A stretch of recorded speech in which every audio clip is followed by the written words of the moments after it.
I don't know what.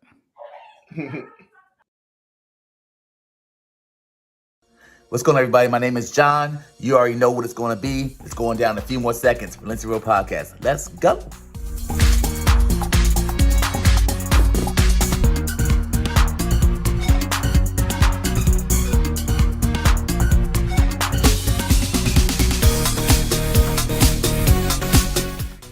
What's up, fam? It's your boy, Dr. Mike, and it's almost that time to get real, raw, and relatable. Looking forward to talking to y'all soon. Peace.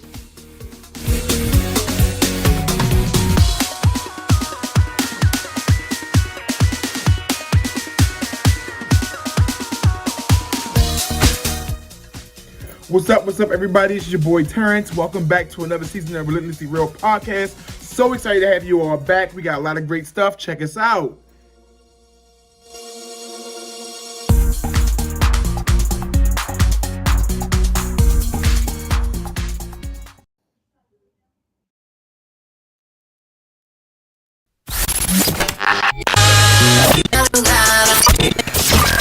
You're now listening to The Real. Man, I appreciate them dudes for talking about The Raw. Wait, they were talking about The Relatable. That's exactly what I've been going through. The Relentlessly Real Podcast.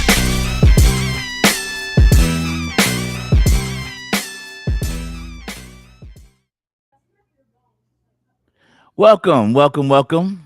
Yeah, we're here. Welcome to Relentlessly Real Podcast, where we discuss real, raw, and relatable topics. Thank you so much for taking the time to listen to our podcast today. Let's kick this off with some introductions. My name is owner of said bus. Yeah, I'm just a bus driver. Just a bus driver. Just humble beginnings. This You ain't is doing it. nothing. Beginnings. This is This is the ending. I've plateaued. This is Oh my goodness, you're at the height. I am happy with my career choice. Wow, that's a big deal because from what I understand, your career choice is something that nobody wants from the female space. They don't want to have to deal with a bus driver. And we're going to get into that a little bit later in the podcast today. And I'm excited about it. I am too. This is going to be a good one. I feel good about it. I feel like we're going to have a good time. Before we even get into any of that, though, I have to ask the question of the day, and that is, would you, Terrence, would you rather, I'm trying to bring it up. Okay, would you rather have 20 million YouTube subscribers or produce a blockbuster action movie? You already know. I'm asking you. I know you say I already know, but I'm asking you because I want you to think this through before you say something to me. 20 million YouTube subscribers. 20 million YouTube subscribers mean you're monetized. You're getting money monthly for the longevity of all your subscribers, right? So you're getting money over and over and over again. You have one chance to make this one blockbuster action movie, and you either hit it real big or you don't hit it at all. You said it's a blockbuster, so that means I've already hit it. Pause. Okay, so you hit it. Pause. Let's pause this whole conversation. You hit it. Blockbuster, it's big. You're right. Pause. A big deal. So what say you? You still want the blockbuster deal? I want the blockbuster deal. Wow. Because here's the thing. Number one, it lines up with my passion with movies, film, and television. Okay. And I'm pretty sure I know the way Hollywood works.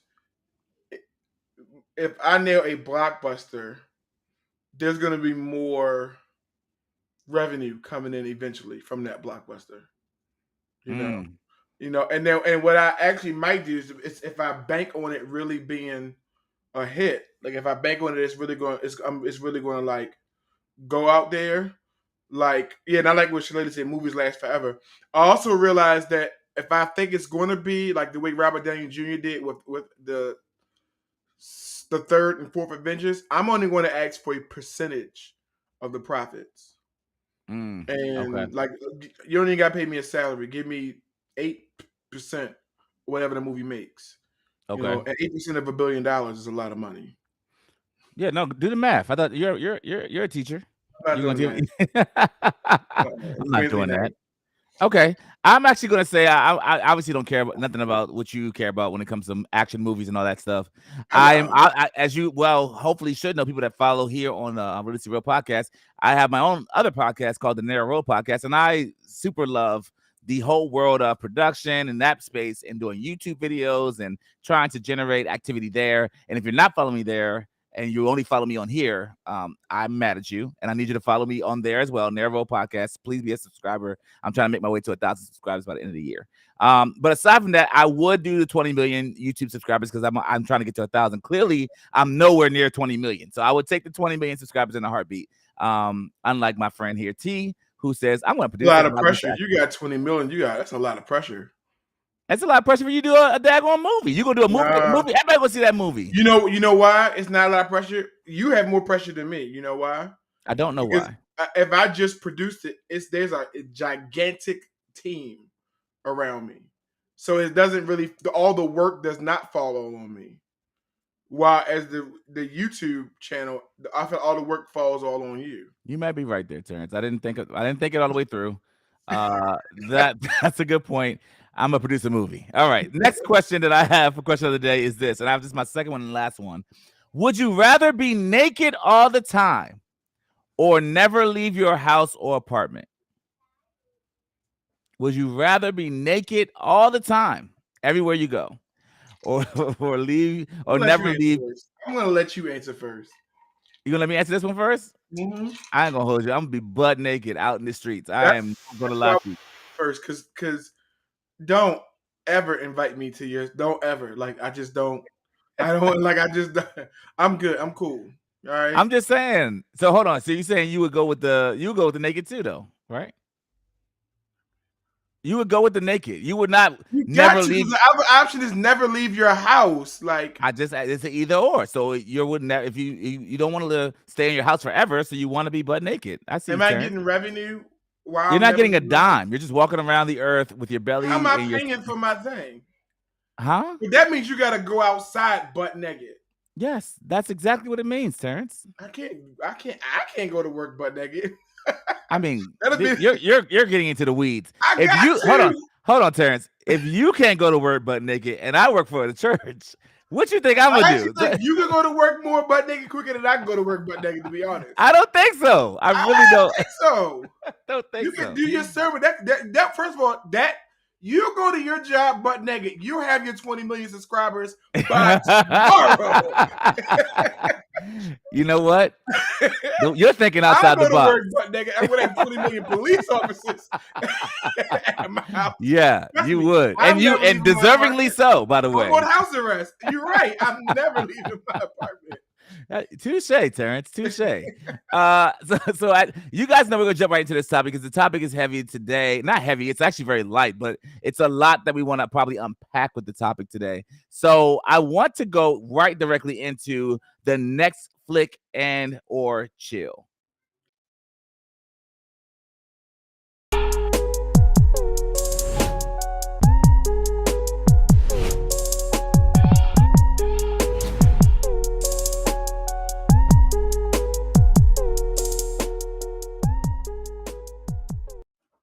Ooh, I like that, Terrence. I like it. You did add a little flair to the show. I like it.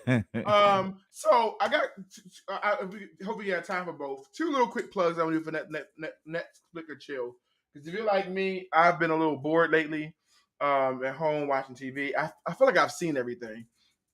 I came across this this scene from this film, and I'm gonna see which one John plugs first. Okay. And it was a scene of Morgan Freeman. Oh, all right. Let's talk about this for The Citadel. So, I love TV shows. I feel like shows are winning versus movies right now.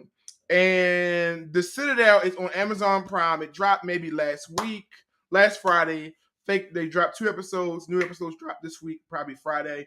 I love Jonas. I mean, I can't think of her full name. I know she's married to Nick Jonas, but she's been a few other stuff. And the other main guy, he's from Game of Thrones. And the thing that got me about this show is that it was made by the people who made Avengers. Because I had no idea of watching it until they said produced by the Russo brothers who made Avengers, Captain America with Civil War. They made a movie with 21 Bridges with the late Chadwick Boseman. And they dropped another movie with Ryan Reynolds and Ryan Gosling. Not Ryan Reynolds, Ryan Gosling earlier this year on Netflix, which is really good too. So to me, their track record is like they just drop hits. This show, so far as it just dropped 2 episodes out, I'm going to give probably right now an 8.5 or 9 out of 10. It's really good. I don't want to give you all the premise, but think Jason Bourne meets The Equalizer. That's a good way to talk about it. Great writing so far. Good stories. Richard Madden, like I said again, from Game of Thrones. Stanley Tucci's like a lot of stuff too. Really good. It's on Amazon right now. A lot of action, a lot of suspense. But I also think right now it's keeping me on the edge of my feet as far as the suspense, which is really, really good. But again, it gives me Jason Bourne vibes mixed with a little bit of Equalizer. They're highly trained, highly skilled, but they don't know who they are. So that's the all I'm gonna give you. They highly skilled, highly trained, but yet they don't know who they are. And that's all I'm gonna give you. Really, really, really, really, really good. Netflix and chill. So John, did you get a chance to check it out yet? Or I did get a chance, and it's actually pretty good. Like Terrence said, it starts with a little bit of a bang, and it kind of keeps you, like he said, like going all the way through the first. I think it's only 2 episodes at the present moment. Yeah. 2 episodes on Amazon Prime, but it was pretty good. I didn't love it. I didn't hate it. I was just like, okay. Honestly, my wife. I wasn't given 10 yet. My wife was on there, so I'm sorry. I had to. You didn't hear me? No, who's on it? You didn't see her. She was just there on the YouTube screen. My wife, Jonas. Jonas's you're Jonas's wife. You're Jonas' brother. I'm Jonas's brother. John Jonas. Yeah, I'm with it. I'm with it. I'm not even gonna hold you. Here's the other one that you said, T. So and the other one I want to drop you out real quick, that if you are into movies right now, I came across this actually off of TikTok. I saw this scene of Morgan Freeman cussing this girl out. First of all, I'm here for Morgan Freeman cussing somebody out. I just don't know why it is. It was the same thing when I used to see Betty White cussing somebody out. This sounds interesting. What movie is this from? Makes you rest in peace. Listen, I'm just saying, yeah, rest in peace. Yeah. And Morgan Freeman, and I want to tell you something about this. It's called A Good Person. I think it's only available to rent or to purchase right now. You can rent it from like Amazon, Apple TV, Google Play. So you can rent it right now, or you can buy it. It is significantly a tearjerker. I'm not even gonna hold you all as a man. I was crying. I'm not even gonna lie. I can't even. I was actually crying. This is a movie. If you're into movies that are about the acting, the story, it's not really action in it. It's really a just driven story. I'm gonna give you all the premise. The main star in this, she's up and coming. There she is right there. I can't think of her name on top of my head. I'm gonna call her Black Widow's sister because she really her biggest caveat is that she's played the sister of Black Widow and Black Widow. But she's now she's in the Marvel world. She did something to a family member of Morgan Freeman, and he has not forgiven her. And when I saw the trailer, I thought she's addicted to opioids. So that's all in the trailer. I'm not giving away the movie. She's addicted to opioids. She's a really heavy opioid abuse. So I thought it was very timely. It fit what's going on in our world right now. She's addicted to oxycodone, and she ends up killing someone that is related to Morgan Freeman. And the movie picks up pretty much a year after the tragedy, and it's about her. You need to figure out, is she going to recover from it? She was on her rise. She was on her way up. It was really, really good. And the dynamic between those two, Florence Pugh is her name. Thank you. The dynamic between her and Morgan Freeman, the dynamic from, I'm not spoiling the John. That's all in the it's all in. If you watch the trailer, it's all in the trailer. So I only give it what's in the trailer. She kills someone, because I'm not telling you who she killed. But the dynamic between these two characters and the end of the movie, it was very, very sad. It's a good story. Yeah. So if you like movies like that are heartwarming tales, that are like really built based on the acting quality of the actors, and I'm hoping that they push Oscar nods for Morgan Freeman and Florence Pugh. I hate LaJonica. Yeah. And Florence Pugh. She's this way. This is literally how she is. But go ahead. Yeah. Because I don't want to give too much. But you're giving a lot. I'm not gonna lie to you. I'm over here like I got most of it right now. No need to watch it. It's a redemption story. She killed a person close to Morgan Freeman, and they end up crossing paths, and it's about what happens. So. Mm-hmm. I don't feel like I need to watch it. I feel like I got the meat of it right here. No, you didn't. But it's okay. You didn't. I can't. Got you. A good person. It's called A Good Person. Good person. All right. So they're piling on at this point. No need to watch it now, says Shendell. And I agree. I'm like, this sounds like a snoozer for real.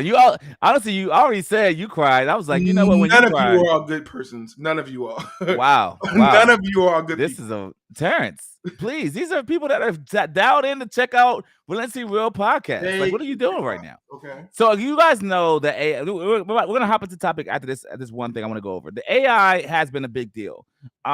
You guys know that they had Drake and I think a couple other rappers that have been kind of like copied in this whole AI thing, and that's been a really big deal. And I know Terrence wanted to shed some light on it today because of all of this been going on. And this is what's happening. Oh, this doesn't have any sound either, Terrence? It did have sound. Yes, okay. But you go ahead. I'll set the premise. You can play the premise. Okay. So apparently in China, they have technology that can tell whether or not the students are paying attention. Are paying attention. Oh, wow. And I think that's a game changer. As an educator, come on, LJ, you're educator. These little headbands send a signal to the educators to let them know whether or not the children are paying attention. And this is happening in China right now as we speak. Let me just say something. We're done in America. I'm letting you know right now, there is no future for us. Like, that's every job will be taken in the future. LJ said, if they're not paying attention, then what? What happens? Watch this. Not in China know, here. LJ, they're paying attention. You already know how they feel about education. They go to school 12 months out the year over there, for Christ's sakes. They're paying attention. And I just want us to pay attention so that we understand why nobody in America gets any jobs in the future. It's because of stuff like this. This is the reason why we can't compete with this. What we going to do? Like, our kids on cell phones. You know what I'm saying? Yeah, no, LJ, the adults here don't pay attention. The adults in China obviously are paying attention because they're designing stuff like this. That's the problem. So I do have to admit, she's raising a good point that the adults currently right now, tomorrow when they go to work, they're going to drive to work with all intention, grab their coffee, grab their breakfast, only to not do any work all day for 8 hours a day. Here. Here. No, I'm saying I agree here. In 7 Baltimore. years from now, when you lose your job to a computer made by I want to say that. I told you, I warned you it was coming. Terrence, you need to calm down. First of all, I'm just saying. What are you gonna do? You're an educator. I'm gonna be I can't compete. You're gonna be job hunting. Yeah, I'm gonna be job hunting. Like, and it's gonna be a 6-year-old with a headband and saying, "Are you paying attention, Mr. Robinson?" That's a good point. Yeah, that's a good point. I'm paying attention. So we wanted to discuss today. Actually, we were almost not going to have the podcast today. I'm going to be really fully transparent with you guys. Terrence had things going on. Mike always has things going on. And we were like, you know what? I ain't about to hop on here and just talk to y'all for no reason by myself. So that was what's going to happen. But Terrence was like, you know what? This is a very important viral thing that's happened. And he kind of hit me and he was like, we need to talk about this on the podcast. I'm going to rearrange some things and make sure it happens. And he did. And that's why we're here. And so I'm framing it up because you had to have heard about it by now, and it's actually the title of our thumbnail. This idea of he owns the bus. Now, if you've seen this video, it's been very, very, very, very viral, and we want to unpack this as a community real quick and see what your thoughts are and see if we all are on the same page or if we're not on the same page, which it's all okay, guys. We don't want to have any fights here on the Valencia Real Podcast, okay? So we want to make sure we're all on the same page. But I'm going to play a couple of clips, and you guys can kind of get some feedback of what you think as we dive deeper into the topic. Here we go. 50,000 plus comments posted on social. Okay, hold on. I'm going to go to the original, and then we're going to start from there. Here we go. There's no know that you've said that you cannot teach a man or tell a man how to be a man. So I will not ask you to indict men in this question. But I do want you to speak, Iyanla, to how women need to, position ourselves so that we can be in our divinity, so we can have our crowns right, how we can create and not build, when some of us, quite frankly, feel that the men that are available to us, and I'm talking about across the color spectrum, across the age spectrum, trust me, I've done them all, they are not positioned to protect nor provide because of some of the statistics we just talked about. They're not earning the incomes. They're not having the resources, and some of them are not even showing up in the leadership. Would you date a bus driver? Would you date if he owns the bus? If he owns it. If he owns the bus. That's a problem. That's a problem. That's a problem. Okay. Because know that you've said that. Oh, hold on. She does go into the why, right? So let me go back and show y'all what she says there before we go into it. Hold on. Men in this question, but I do want you to standards and requisites, and I'm not talking about him laying on his sofa playing video games all day. I'm not talking about that, but the standards and the criteria that we use to measure men is off for who we are as women and who they are in this society. I would date a bus driver if he loved driving the bus, if he was a man of integrity, if he was good to his mama, if he treated me well, I would date a bus. Standards and all right. So there are a couple of things that happened, and I'm going to frame it out for you guys. And I want to hear Terrence. I want Terrence to go first on this one because he's the one that was, ready to have this conversation. I'm excited about it too. But that's what the original thing started from. We're going to talk about that real quick before we jump into her, because she does have a response for it. And then her co-anchor or friend also has a response to what she said as well. So we'll go to the co-anchor first and then go to what she said last. But before we do any of that, I want to know, Terrence, what were your initial thoughts about this young lady? I think her name was Eboni, Miss Williams. I feel like it's Williams. And I can't hear you. I think it's Eboni K. Williams. I think Eboni K. Williams. Yeah, Eboni K. Williams and Iyanla, Dr. Iyanla. So, what were your thoughts about the initial clip in terms of, what was her statement and what you felt about it? Were you with it? Were you not with it? Did you understand it? What were your takeaways from that? So, I was I was divided on the initial clip because I hear her argument. And I think when it boils down to, like, I was watching, I saw it really off of on the Breakfast Club, and I kind of agree with Charlamagne.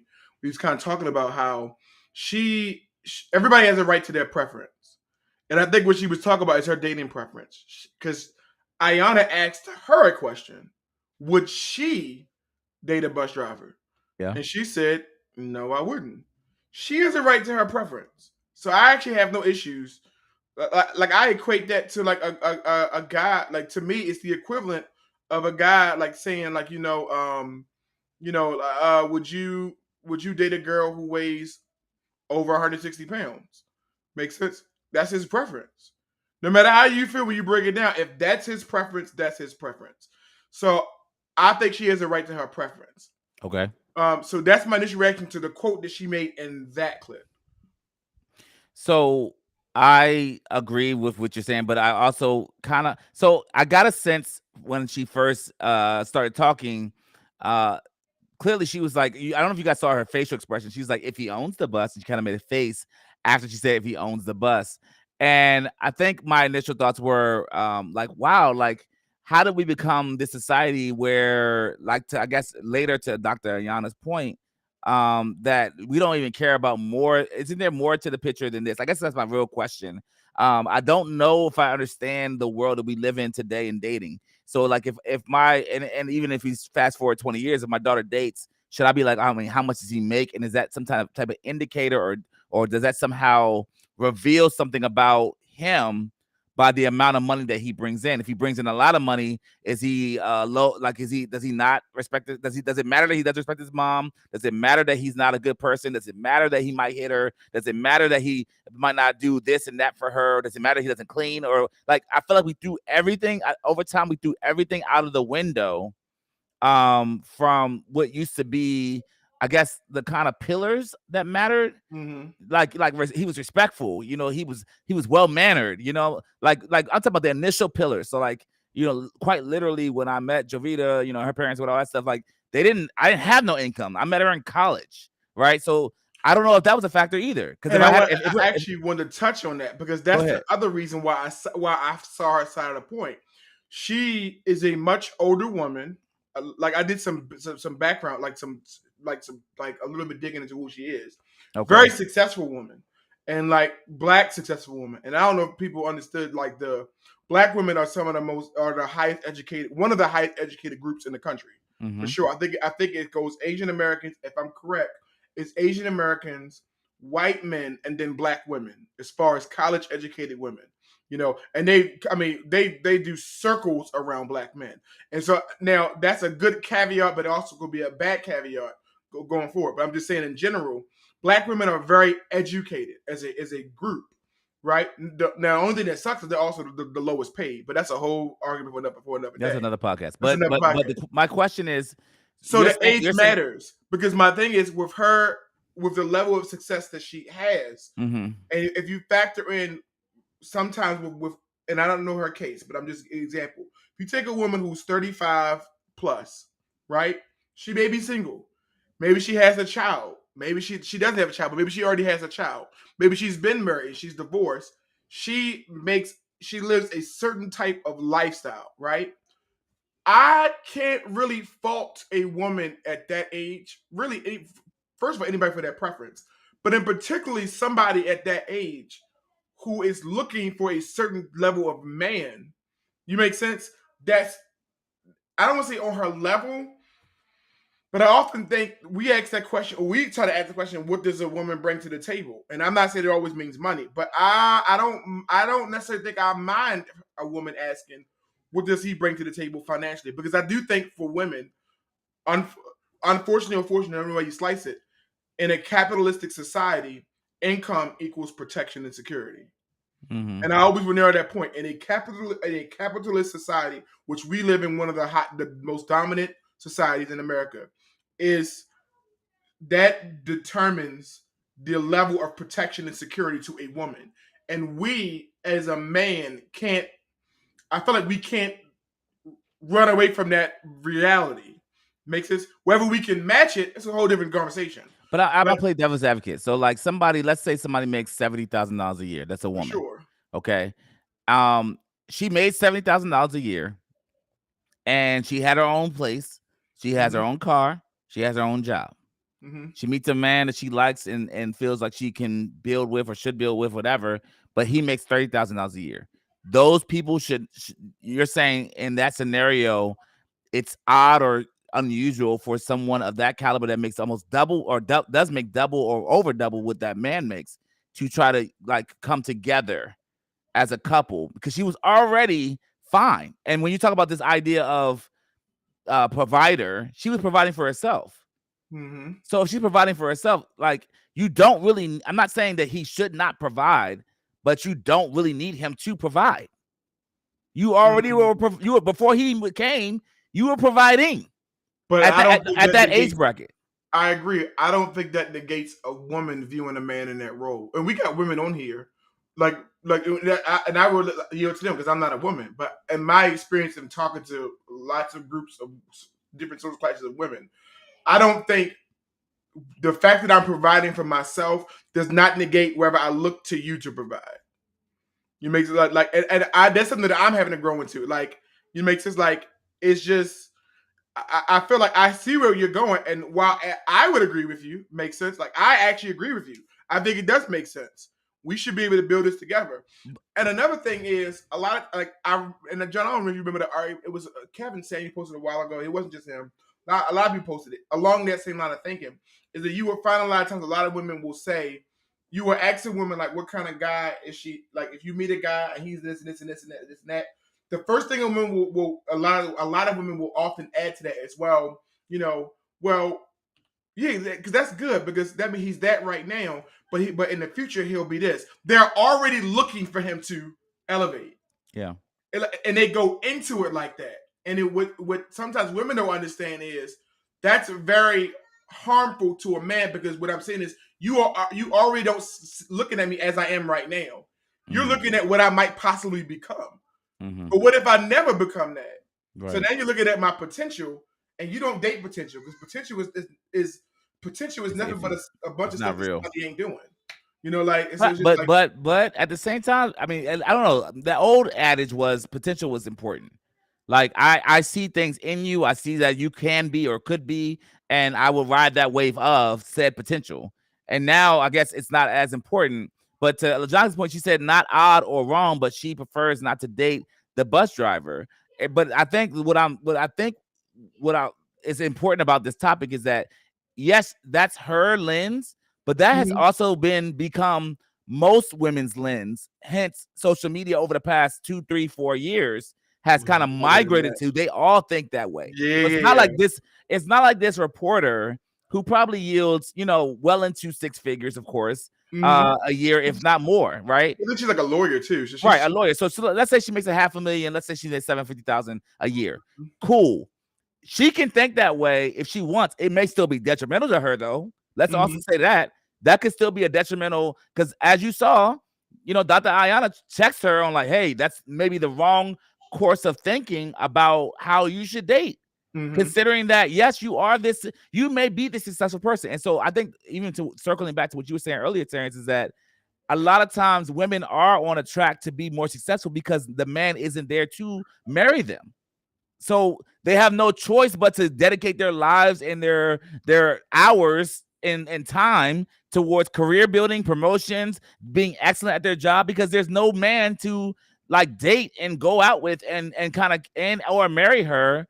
And not saying that anything's wrong with her, just saying that's the bottom line of it. Like, the women will keep going and excelling. I'm not saying it's a bad or wrong thing, but I do think I think it's problematic when you take on an ideology that, oh, I could never date beneath me now, because you went and soared and along this way because no man chose you.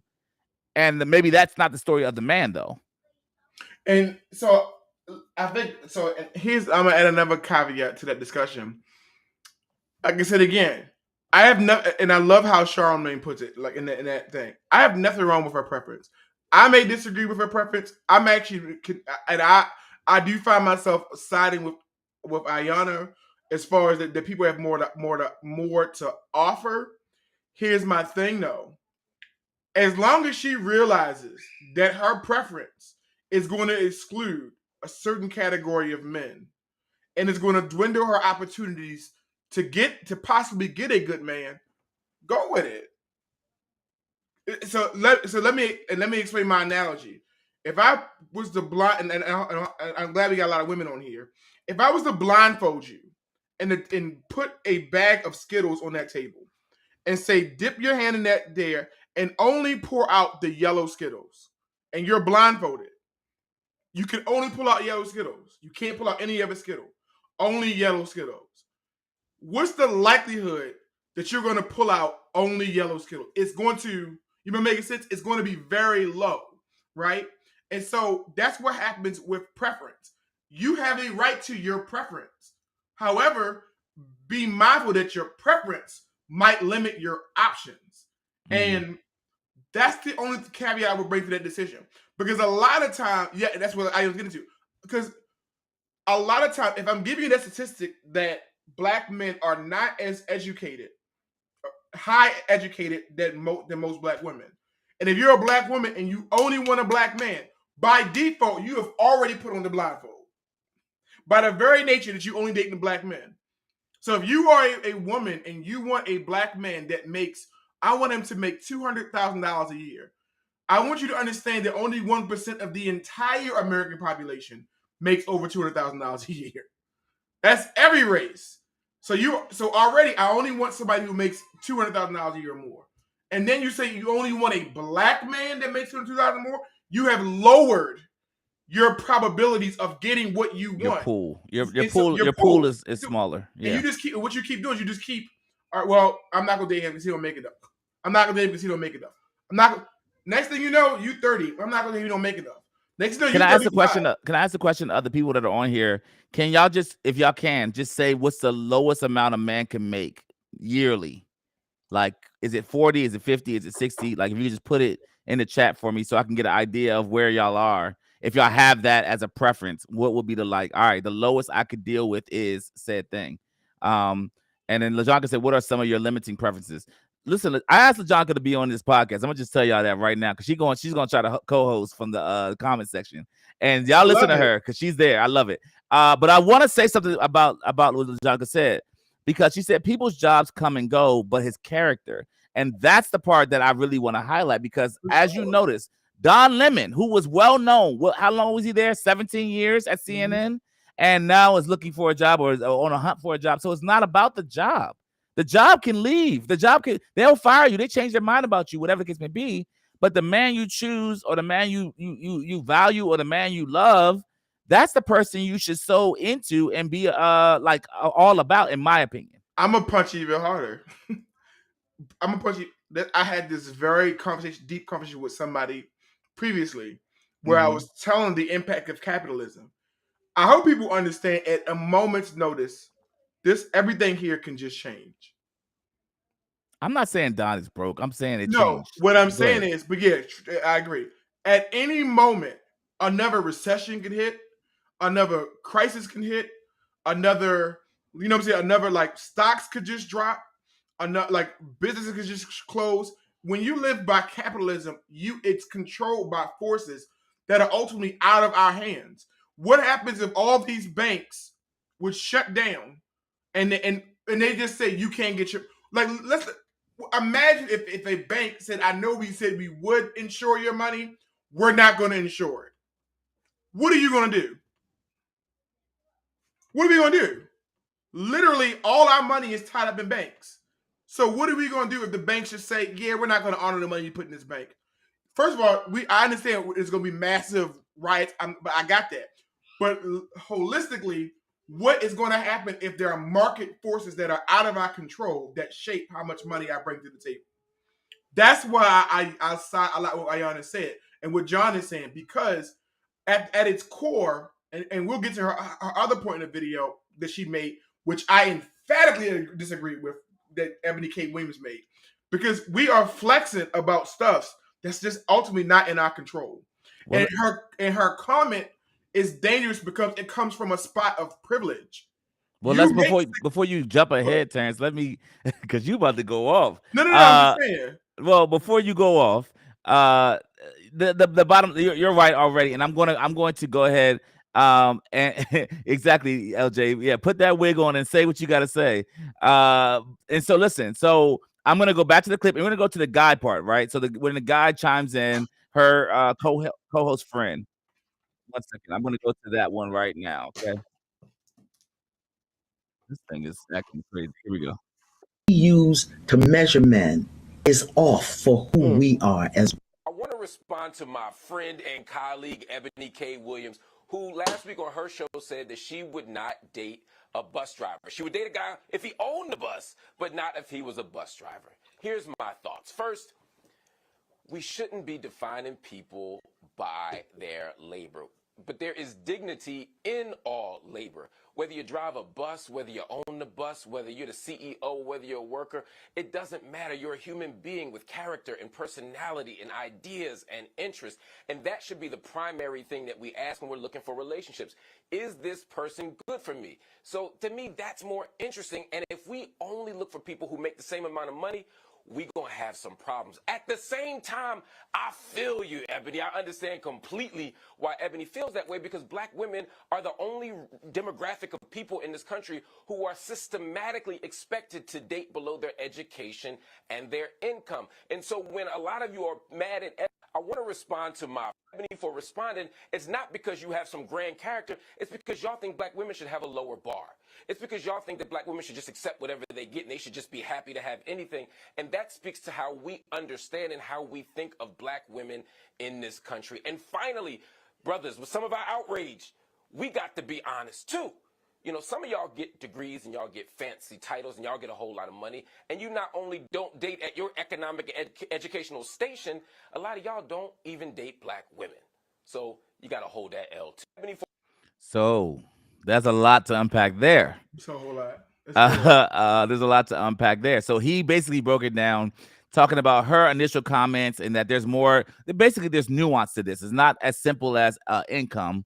There's more to like people's, you know, who they are as a person, their character, like how they literally operate, which is what we were speaking to earlier. Like, who is this person? Like, are they kind? Are they nice? Do they think about you? Do they bring like, you like these favorite cookies from the Giant or from whatever store? They bring you the cookies home. Like, those are things that still matter too. And those cookies maybe only cost $2.50.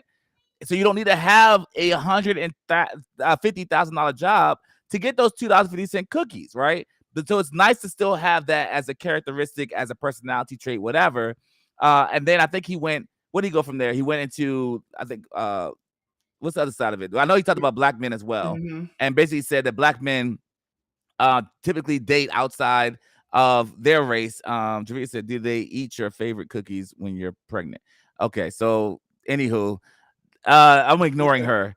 So the bottom line is that's the bottom line. It's like, yo, when it comes to the black men, do they actually date within the race? And I think that's a whole nother separate thing too, because when you unpack that, the why of that, right? Does anybody even unpack that? I guess I don't even know. That's all. We can do a whole pocket. We actually did one interracial dating whatever before. We did one like years ago. Which is really, really cool. It'd be dope to have a follow-up conversation with them, like how things are going. It'd be like never down line. But he also talked about how black women are the only demographic that are asked to date below their economic status. So I guess the question is, T, like, and this is the part that I'm kind of like, I'm on the fence about, because I do think that there's untapped potential in black men when it comes to being excellent and pushing themselves. For sure. I believe there's untapped potential there. And I'm not going to mince words just because I'm a black man. Mm-hmm. I feel like in myself, there's untapped potential. I know that there's more I can do, I can be, and I'm always kind of pushing the envelope of whatever that is. And I'm hoping that by me pushing it and getting past that threshold, and hopefully other men will see that and be able to be like, all right, I see that and I go with that and I believe in that too. And so I'm kind of with that. But I guess two things can be true at the same time. A black man needs to be pushing himself to be a better black man. At the same time, a black woman should still see value in a black man without money. Yeah. And it's so dangerous because I also, like, the statistic he gave says that black women are the only group to have to date under their educational and economic level. Well, funny thing is, notice he didn't say economic, he said educational level. But I already told you that black women are also they're first of all, as far as women, they are the most educated subgroup. Like, so they go to school more than white women. Black women do. Like, they are higher educated than white women. So what I'm saying is that's a tricky thing, because, like, on one hand, I'm like, I agree with what he's saying. Like, we are asking a lot from black women.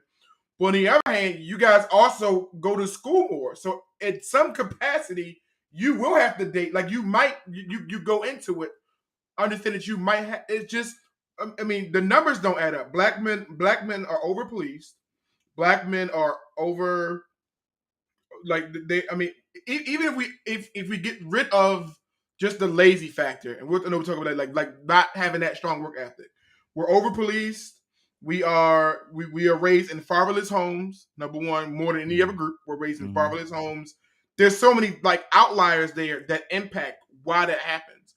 And yet, I can tell you from statistics would show a lot of crime that happens in black communities, that crime alone goes it comes from an issue of not having enough money. Like, it's like a cycle. Like, I go into dealing drugs because in my community, in my hood, Makes sense. I don't have a lot of money. Like makes sense. Like for whatever reason, father's not there. You know, like my mom's working 2 jobs, and mom doesn't work jobs. So the drugs, they call me, whatever you want to call it. I could stay in school, but this lifestyle, the media pushes it, the music pushes it, social movies pushes it. So like that's what I gravitate towards. So and that is being pushed at kids. Like even my son, like I have to check my son. He's 9 years old, and he got an educated black man. I got 3 degrees. He has an educated black mom. He has an educated grandmom. He has an uncle who's a doctor. He has all these images, but he says, "Yeah, I'm gonna be a rapper when I get older." Huh? Like, where are you getting this from? Like, makes sense. So I'm like, yeah. But you see what I'm saying? Like, so I'm just saying there's so much there. I'm saying that to say is at some capacity, and then all out on top of that, John, on top of that, followers, black women also outnumber black men in general. So it's like if you like, I one thing I will say I wholeheartedly agree, and I'm not saying this to be a simp. Black women ride with black men more than black men ride with black women. You will quickly find, you will quickly find more black women who will flat out say, "I only date black men." Mm-hmm. More than you will find black men who say, "I will only date black women." I agree with that. You see what I'm saying? And so what I'm saying is, in that line of thinking, okay. But why do black women? I guess the why also matters to me a little bit too, though. Because why do black women only date black men? Is it because of the attraction? Because I feel like it's an attraction thing. They on here. I mean, they're there. They can say, like, all of y'all that are here watching, like, please say, of course. But I'd be wondering because that's. I mean, I know that most. I actually, some black men are really like. I'm not really into the other races as well. For sure. But I agree that I've seen more black women be like, I'm looking for a black man. I have seen that. I just don't know the why. I'm like, why y'all with us being the trash that some of y'all be saying that we are. I just don't understand why y'all be still wanting the black man. But that's I digress. Because we love black men. Thank you. That was a very circular, giving no information at all definition of why. Thank you so much for that.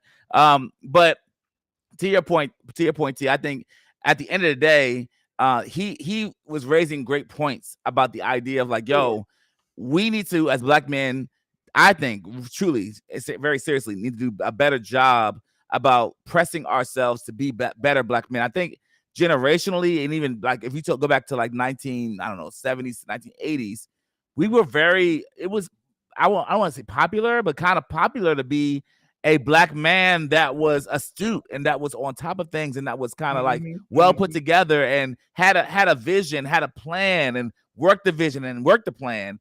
That was kind of the thing. And I kind of do agree with this idea or this notion that over time, I would say, this is my personal lens, because less has been asked of the black man because women have been able to take less because there's less black men than there are black women.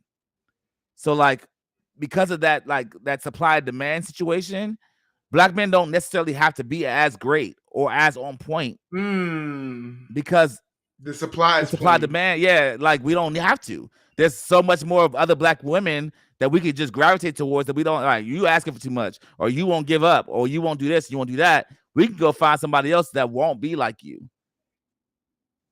Am I wrong? I don't think you are. I'm glad you said that. The supply is very plentiful versus what we want. I also feel like, I know, John, you were asking before. I think that's a whole novel podcast. I think there are a plethora of reasons why black men will date outside their race, and I personally don't have a problem. I'll be very clear with anybody dating outside the race at all. Like, I think you like what you like. Yeah. I only have a problem when you say you won't date your own race. Like, that's when I have an issue with. If you date outside your race, cool.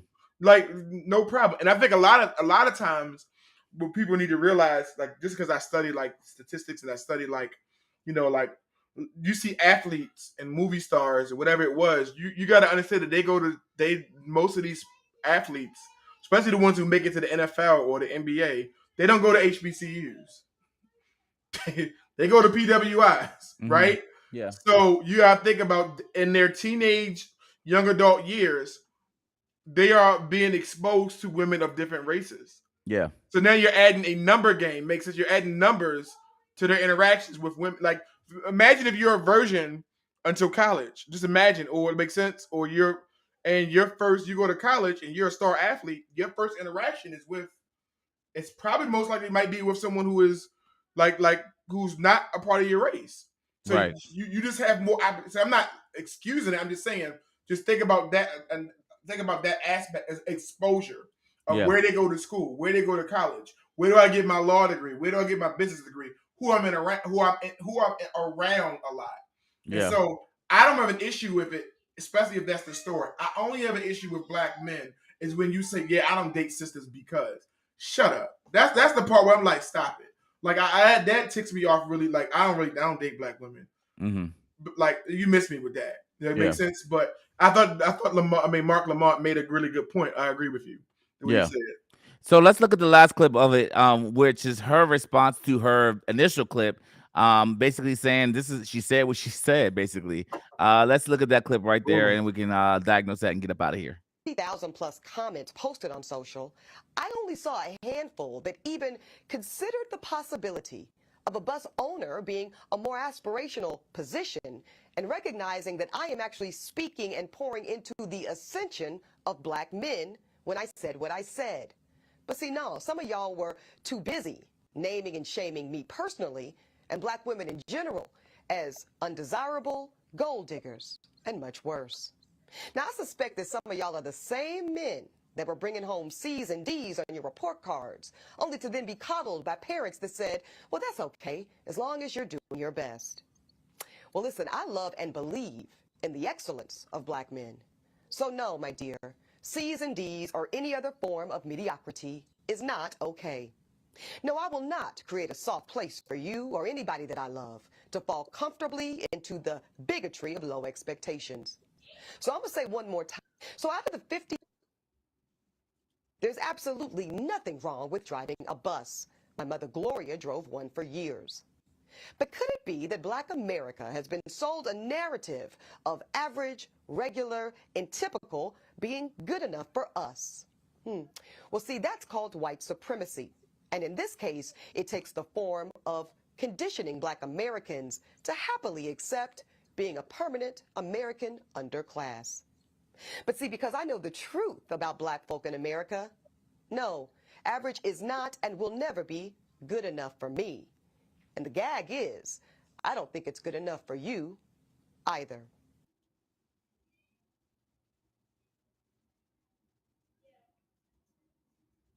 Go ahead, T. You the one that had a lot of energy for that one. That last one. It's the assumptions. It's the idea of privilege. And I'm assuming because he drives a bus driver, he's a dummy. He's an idiot.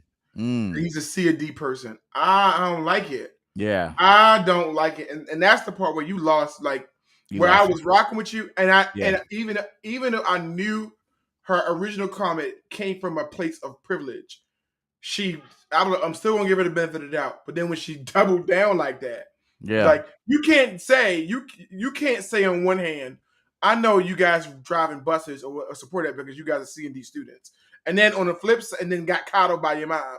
Then on the flip side, say, but there's nothing wrong with being a bus driver. You pretty much said it was everything wrong with being a bus driver, right? You know, like, and like I said before, I'm like, I just said, like, be very careful.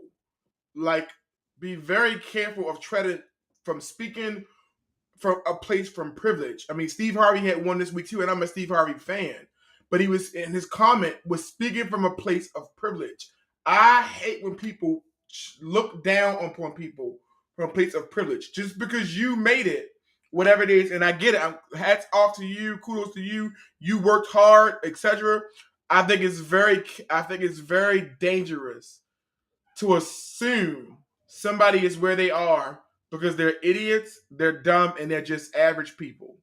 Like, and Charlemagne brought up a good point. Yo, if this country shut down, makes sense. Like, those essential people who are average people keep this country going. Mm-hmm. It ain't the farm owners, it's the farmers. It ain't the bus owners, it's the bus drivers. Mm-hmm. It ain't makes sense. It ain't like how much did Uber Eats and DoorDash people who are average workers save the day during the pandemic? And so, like I always say, be careful of those people, because those people literally, like life would stop. Makes it like life would literally stop if these essential workers quit. Mm-hmm. You know what I'm saying? Like the teacher is an average earner. If every teacher tomorrow was to get up and walk out of their building and take a legal sick day that they're supposed to have, this nation would go into panic. I'd tear up. I'm not gonna hold you. Like panic mode. I'd cry. Yeah. You know what I'm saying? So she pretty much ripped apart any like teacher who's average, because she wouldn't date a teacher. I don't care what she said. She wouldn't date a teacher. She wouldn't date a bus driver. She wouldn't date a teacher. And I'm an educator. Makes sense. And you have your preference, but you pretty much ripped anybody who goes in the field of like, to me, something that's you're only going to urge average. Like you're not going to make it rich. You're not going to strike it rich. And I just say be very careful, because again, if these people was to strike, it makes sense. Like, do you have any, as a father, do you have any preferences for London? Where you're like, yo, if you date, I don't want you dating this quote unquote caliber person. It's what you said. It's all about the core. It's all about that. You know, I care about grades. So if he picks up trash for the area, I don't care. I don't care because what I like. I'm talking dating when she's young. Again, where is she at in life? Makes sense. No. I'm talking about. I don't care if she's 35, 40, whatever the case may be. You say I'm not saying it don't matter about where she is in life. He picks up the trash for Baltimore City. I don't care. And he's like, you know what, Mr. Terrence or Mr. T, because he probably call you Mr. T. You know, Mr. T, this is probably all I'm gonna do for the rest of my life. I love grabbing people's trash and throwing it into the back of trucks. So you say what to that? I care more about his ability, how he treats my daughter. Do I have questions about his ability to provide? For sure. I'm not saying I don't, but at the core of what I care about is how does this person, how are you valued in this relationship? Like respect, work ethic. Because I care about, watch this, I do care about work ethic. I don't care about what you do. I care about your work ethic. Okay. Because, and that's why I tell my students, that's why I care about the grades. I don't care about the students' grades because because that guy that got A's and A's, he's gonna make more money one day. Even statistically, even if that is true, makes sense.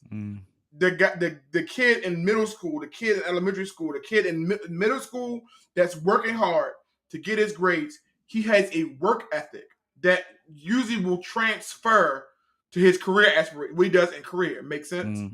I care about the work ethic, and so you got a guy who's truck driver. What I care about is how many days is he taking off. Makes it like how many times is he? How many days is he? Is he short? Is he the kind of guy who I'm gonna work 4 days this week and I'm gonna call in sick the other day because I just don't feel like going in. And he's doing that like often. Then it's like an issue of laziness. And I don't. That's the part where I'm like, you know. But again, and that's the thing. I guess that's the interesting nuance. And I saw that Brandy said, you know, there's the 2 days can be true. I kind of see the point of Eboni saying I don't want black men to undercut themselves. For sure. I do see that. Like I have to be honest in saying, you know, there is definitely two sides to this coin in the sense that I'm like, yo, I think it's not okay to look at someone's salary and say that that's not enough, or their job or their passion and say that's not enough.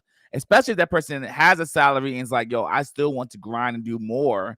I think that's great. But I think the other side of the coin is like, yo, if this man is lazy AF and is not trying to broaden his horizons, not reading, not podcasting, not trying to learn or grow and trying to understand different ways in which to grow in business and stuff like that, that's problematic. And I do understand what she's saying. If that's what she's saying and speaking to, I have to agree with her there. We as black men often lay down and relax because we know it don't take all that to get a black woman in terms of dating her. Mm-hmm. I think we would even come more correct with a white woman than we would with a black woman. Say more. Because we understand the caliber of women of whites, and we understand what they already are kind of used to standard wise. I think we would move different within a white situation than we would a black one. So like in a way in which we would like go after them, in a way in which we would already have some preparedness and like making sure that we can have some sense of like money, income, and all that stuff. We would, I believe, before I would ever date a white woman, there would be a different level of grind. I would believe. I'm saying, and I never dated a white woman in my life, but it would be a different kind of grind related to that because of what I know she's already used to versus a black woman, which is like, oh well. Oh, so he would be more like he would be more inclined to work harder because he's already assuming that she has a certain level of standard that most black women, no shade, no harm, no nothing, don't have, or maybe in his mind don't. That's the belief that's the belief that he has. It may not be true or whatever, but I'm just saying broad strokes painted. So I'm just saying at the end of the day, we got to speak more to this idea of, I believe, from this, what I got from this particular video and this viralness or whatever, is that black men do need to like step up. We do need to do better in a sense of like, and I'm not saying it's not bad to own to be the driver of a bus driver or whatever it can be. I don't think that's bad. I think two things can be true. A black woman needs to understand that there's nuance to a man more than money. For sure. We have to stop saying that money and income is all that a man can provide to a situation, because there's way more than that. He has to be a good father. He has to be a good husband. He has to like do good around the house. He has to clean. He has to love. Like there's so much more to that list, and it's not in a soundbite on social media. And we've made everything soundbiteable. That okay, if he does these little things and he's a good man, and that's it. That's all that matters. Like it's not right. It's not true. I agree. You know, so I think that, but at the same time, I believe, I look at my daughters, man. And this is real life, like real life, real talk, whatever. I look at my daughters, I'm like, yo, I gotta build a bigger and better world for them with my income, which means I gotta expand my income to make sure that they are okay. Like, and I take that like heavy. It's a heavy weight because I'm like, yo, I gotta figure some stuff out. And I say that, you know, I almost want to say the other way. I gotta figure some stuff out in my late 30s. Like, I want to make sure that they are good because they're still 5 and 2. You know what I'm saying? I have time to build for them, but I gotta build for them so that when it's time, they good. But I don't want them. I don't want that building. And let's say I do create a plush lifestyle for them. I don't want them to then look at that plush lifestyle and say, "All right, next black man, you got to do this and better for me." I don't necessarily want that though. And it's so hard. Like, how do you not to? I remember some athlete was saying, because you ever see how like, celebrities or people who are wealthy will be like, yeah, I'm still teaching my kids good work ethic because I don't want them like I had it when I was younger. I had a job when I was 14, so my kids gonna have a job when he's 14. Like I'm still work ethic. And then I saw somebody says, no, I built this so they don't have to. Like, and I was like, then I'm like, oh, I mean, he was trying to say is the whole purpose of my grind, and then my status, and me now being like celebrity, like journalist, whatever I am right now, and then I got X amount of dollars, and I got investment properties doing this. It's so my child does not have to do that at 14. If anything, I'm going to teach them how to work what I've already built for them. Mm-hmm. Like I'm going to pass that on. Yeah, that's what I'm going to teach them. But the whole purpose of me doing this is so that he did not have to struggle. I'm not going to teach them to struggle. That didn't make sense. And that was the first time I ever actually heard that and was like, that's interesting. Also, let me say this, low key.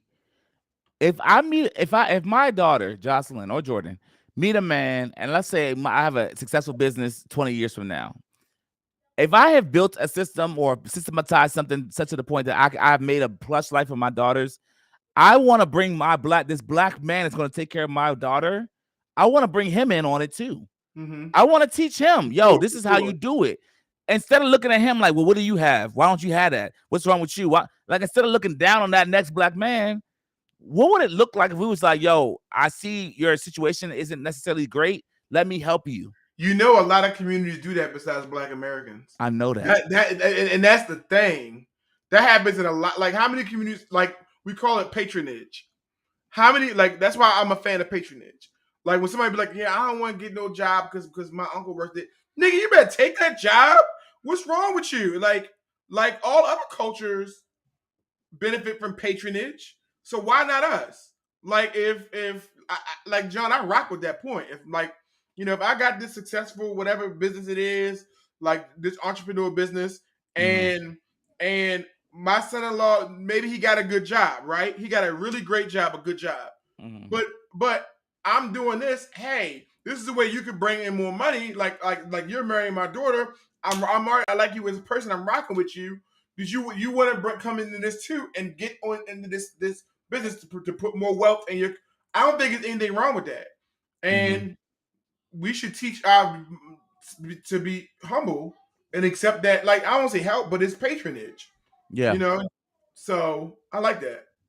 No, I agree. I'm glad you do because I think that's the right way to go about it. Like we have to stop, and this is like to your point, T. Like we have to stop looking at other cultures and looking down, or not even just other cultures, but looking at other black people, but other black men, and saying like, yo, oh, you don't, you just like we just that viral. So like the thing that blew me about this thing, I never got the chance to say, I'm glad we got here, is that you'll never see this happen with any other culture.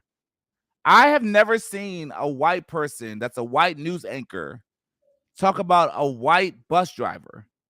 Now, granted, that don't happen. They don't be really like a bunch of white bus drivers, but you don't hear culturally things happening on Front Street and it being like an understood thing amongst all of us. And we threw her in here late at the show, but I wanted to get her because she said, "Put me in the game, coach. You in the game? What's up? What you got to say?" Well, I'm gonna wait till you didn't play that last clip. So some of the commentary that I have speaks to her response to all of the conversation that has been happening about those two previous clips. I thought I did play the last clip. You said I didn't play the girl.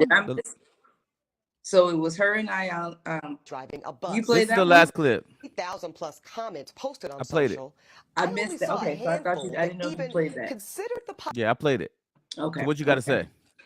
So you in the game. What's up? I love looking up a definition, right? So I dropped it in the chat, right, of ascension, because she mentioned something about how people missed how she was speaking to the ascension of Black men. The ascension of is the act of rising to an important position or a higher level. And I think the piece that gets left out of the conversation, right, the differential between the bus driver and the person who owns the bus is there's a difference between the person who is the bus driver and they are okay with staying the bus driver. There is no act or aspiration or ambition to do better, to grind harder, to learn more. Right? So it's like, yeah, he may be the bus driver now, but what is he doing? And even to what you all are saying about your daughters and the things that you would want to teach them, like teaching them how to be ambitious, teaching them to have aspirations and goals to evolve as people, right? Like that can be a very limiting preference. Have the preference. I'll echo that statement that you all made, right? Like have your preference, whether male or female, have your preference, race, social, economic status, but realize the limitations that may come with that preference. Yeah. Okay. Yeah, just echoing some of what you guys already kind of said, but I wanted to throw that because it's not a stationary piece. And I think she, again, was trying to speak to that when she did her reply on that last video. Is like, no, I'm not okay with the person that I am going to partner and do life with. If they are not someone who the ascension of Black men, I'm not going to be okay with that just being the status quo. And that's the ceiling. No. She should have worded it like you. I'm not okay with her equivocating that to them being a C or D student. Even if it's true, I don't like the assumption that you pretty much like you called them dumb. And I don't like that. I think I do think at her core she meant exactly what you said. And I'm okay with her. I'm okay with it. Like I said, and I was also saying I'm okay with her at her level of wanting somebody. I'm like legit kind of going to with John's point. No offense. like if somebody who was the one who said who was it? If you could tell me what to do, you can tell me what to do. But if you can't tell me what to do, you can't tell me what to do. I don't see this woman. I never heard that a day in my life. You ever heard that? It was on the Breakfast Club. I want to say it was. I want to say it was either Erykah Badu or Jill Scott. It was one of them. This is brand new to me. Go ahead. It was one of it. So I don't see this highly successful. It was Jill Scott, highly successful, motivated. Thank you, Chandel, because I'm lost. But go ahead. Woman making upwards of $340,000 a year, dating somebody who makes $40,000 a year. He's saying, "Hey, you need to sit down and shut up." Hold up, low income nigga. Yeah, well, I think too that also speaks to her referencing the grade, right? Like the C versus the A, right? I think in a generational space, we as the millennials, I don't know how old she is per se, but 40. we grew up, we ate it, we heard it, we believed it, we internalized it, that education was the key and success in life was a very much direct reflection of how well you did in life. Yeah, sure. We are in another time and space where Gen Z is kind of like, this is what I have to do so I don't get locked up for truancy, not coming to school. Oh, I could drop this TikTok and go viral, and I got money. Successful on YouTube, and I got more followers, and sponsorships than what my teacher makes right now. But I got to come here until I'm 18. For sure. Right? So grades don't, particularly in this time and place, equate to And that wasn't even the case all the time. Even in our millennial space, we know people who dropped out of college and have these multi-million-dollar things like that. But that was the predominant. There was that education is the key. LJ, I don't want to waste time talking about this foolishness. I want to ask you questions since you're a woman on here. This is the Valencia Real Podcast After Dark. We've gone into another place right now. I got questions to ask you because you're a woman. And the one question I want to ask, because nobody answered the question that I asked earlier, is do you think the lowest income you could deal with as a man that you're dating? If a man says he makes $20,000, is that cool? Or is that something you can deal with or work with? It's 32. Is that something you can work with? It's 15 if he works at Taco Bell. Where is that? Like, I don't know. This might be. What's that threshold look like for you?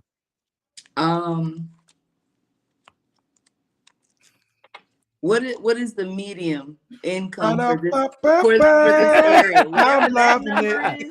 The milkshakes. No. The milkshake machine that is down, and they need him to fix the coffee maker at McDonald's. I'm asking you. He has an amazing personality. He works out. He thinks about you all the time. What's your favorite thing to eat? Nuggets. Not at McDonald's. Not at McDonald's. I'm talking about in life. He brings you a 10-piece chicken nugget home. I don't know what kind of struggle life you have going on. I mean, never going hungry. Yeah, like you will be. That's your ideal man right there. I just saved you some years of dating. Years of dating has just been answered right now. So she said chicken nuggets is her favorite meal. Jesus Christ. I'm asking you, would you date a man? Because that's your equivalent bus driver. Yeah. Would you date that man? That's $15,000, $20,000 a year. And I'm gonna ask a two-part question. Would you then follow that man? Let me see. As a baseline, I'm gonna go with Brandy's because Brandy said about 70,000 for this stage in my life. Context: I'm 35. I'm single. I have curated a very particular lifestyle that I would like to sustain. But you hold on. You can sustain. This goes to my earlier point. You are already sustaining it before he gets there. He's going to add value of an extra $15,000 to your current lifestyle. So you're looking at the cup different. The cup is half full, not half empty. We at Relentlessly Real Podcast, we cannot be scared to talk about the 50-50 argument. We have teetered on the 50-50 argument, and we're going to talk about this next podcast. Is it okay? Is 50-50 a thing in 2023? Now, I granted in John's scenario, this 90-10 because he bringing in 10-15. But I'm just saying, like, we teetering. Like, I'm just asking, is this a guy you could date? I'm not joking. I'm really asking. A guy that's like, yo, I don't have a passion, but I literally I work at Chipotle and Chipotle pays me. It's the passion. Chipotle pays me 20. I have income. I have a job. Passion. I don't have Thank you. passion. Oh, so that no, Jonathan. These people want to give me numbers now. I asked for numbers an hour ago and nobody said nothing. Then you get on here and now they want to give me numbers. Okay, I'm sorry. Well, here go your numbers. Here go your after dark. Let me say this. You just said something about that passion. Like that's no passion, right? So it's like, look, if this is where you are at this moment, but what are you doing in the tandem to get from here to the next place? Are you taking classes at night? Are you doing whatever you need to get done? Like what else is happening? If this is it, like this is the ceiling for you. I do have passion, LJ. I was on the fry machine last week. Next week I'm gonna be flipping burgers. I got the passion. I just don't. Okay, so let's reverse it for a second. You're at 7. You happen to make more than him. Can he then say the same thing to you and say, "Well, where's your passion? You make 70,000. I make 43 or 33 or whatever." But where's your passion? Do you have, as you all have said on this platform many times before, and I think it's true, is that right? Men are not seeking after women for their degrees, for their salary. That's not the thing that women, right? Like that is not the same rule of measure, right? Women use that as position, job title, salary, and income. That is the rule of measure that women may use, but that's not the reverse. And I was about to take a Charlamagne brought that point too, and I disagree with how many? What now? Now women will lead with, I got this, and I got that degree, and I got this, and I got this title, and men are like, okay, well, But can you shut up and follow though? Nope. Don't know how to shut up and just follow. So no, I said Charlamagne. He was because I said shut up. He was trying to counter her argument. I think it was Charlamagne. He was talking about how, like a lot of women were chiming in. Well, women, if you're expecting that, then as a woman, if you're expecting him to have this, then you better make sure you breaking that as much too. Like you can't ask for something more than you. It was not Charlamagne. Who's the other co-host? DJ Envy. He's like, you can't expect for more than you bring. And I'm like, I don't think that works with us. It's not the same. I don't think that the thing. You don't need to match my salary. Like as a guy. That's not a. Here's the thing, though, and this is a thing. When we talk about the salary, no, you did cut me off, but I was just. I mean, to be fair, I don't need to match your salary, but I will tell you, I kind of see LJ's point because I could not date a McDonald's worker right now. I'm so and as a guy, I think it matters. I do not think I could date a McDonald's worker. Really? Even as a guy, no. You better not. I mean, that's just me.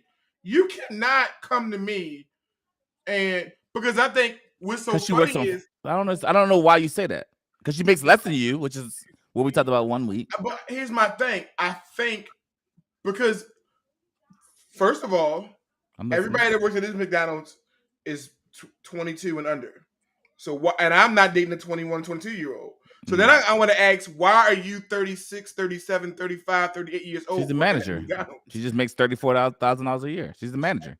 Oh, okay. I can work with that. I said 15. Look. To keep continuity, again, most people that are on the chat, they're in our 30s, right? Let's keep it back. The continuity of bus driver, bus owner. Can't do it because there's even a question. 15,000 that's not even considered minimum wage. Again, we're talking about living here. We don't know. You don't know what? Do you know what minimum wage is? Equals out a year? I don't. Somebody in the chat. Come on, we need a researcher. Somebody go ahead and Google research. All I'm saying, even if it's not minimum, but even if it's not minimum wage, the point really is the point doesn't really matter about the minimum wage because even if he makes more than minimum wage. I'm talking about if he makes 40,000. I'm talking about if he makes less than you, because that's more than minimum wage. If he makes less than you, can you be okay saying that's my leader that I will now follow, and I love him, and I'll be with him? That's really the only question I'm asking. No. The original question in the original post where all of this stemmed from is not lead follow. You follow and submit to a husband. We're talking about would you date? I know that. I'm saying I asked you, would you date initially? And her response was, I would not date. She wouldn't even leave the door open for I asked you, possibility. yeah, I get it. I asked you that initially. You said no to that too already, right? It was remember I said it was a 2-part question. The first part was, would you date? The second part was, would you follow? It's a 2-part question. So I'm saying you wouldn't date nor follow. That's what I'm getting, I guess, is what I'm asking. It's $27,560 to be very clear. Minimum wage. There was an answer. $27,560 is minimum wage. Even if nothing happened, even if it was So the question is, you asked, and the answer was, if that is their ceiling, if that is the cap for where they are in life, then an absolute no. An absolute no. Okay. I don't know what other way to say it. I just think it's interesting. I guess I wonder what. I guess I'm really truly. I'm not trying to be funny. I really do need clarity as to the why. Not just with that, but like, let's say that they make closer to your salary, but not what it is. Is it because they're not? You're still growing? John, focusing on if they're not close to your salary. It's not about the salary. I'm saying if that is the ceiling for where they aspire to be in their life. Okay. That's the problem. Because there's no ambition. That's the problem. It's not the salary. You're like, well, what if the salary, or what if they didn't have education, or what if they didn't have a father? Yeah. I don't care why you're there. Where are you going? Where are we going? Because if you don't have where you're going, we sure enough can't talk about where we're going. So it has nothing. It's still focusing on is he make 5,000 less, or does he live in a shack? Does he live at home still? Is he? No, that's not. No, we got past that dollar part amount. We're talking about the character of the person, right? And again, the characters that will sustain, right, is like the drive. Are you ambitious? The drive, the passion, the like, what are you aspiring to be? How are you bettering yourself? The person that you married in year 1 is not going to be the same person in year 5, year 10. Hopefully not for the better. Hopefully, right. How are you doing in developing, not just financially or within your job title, but as a person? Like, who wants to be with someone who is stagnant? The only thing I would say is dangerous, LJ, because I'm glad. See, I think people need to hear women like you speak more, because you're not speaking about the money. You're speaking about the drive, right? You're speaking about the drive, the work ethic, like the idea of always wanting to achieve more and be more, whatever, right? I don't think a lot of women look at it like that. I think a lot of women, or at least it's not out that they do. I think a lot of women look at a dollar amount. I care about the money. And the issue is, even when they go into it, okay, well, he's like that right now. And they won't say it out loud in their mind.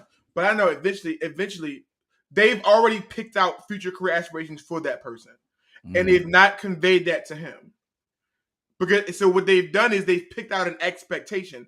Okay, so he works at the IT company right now. But in 5 years, he could possibly own that. He could possibly own it. And if he doesn't have that drive, what happens in that dynamic is she's force-feeding that drive to him. And it ends up actually frustrating him. Because because if he doesn't have it himself, you as a woman can't give it to him. Like, just period. You cannot give it to him. What you could, like, the drive, like we talk about it all the time, he will probably pick that up quicker from another guy in his circle than a woman.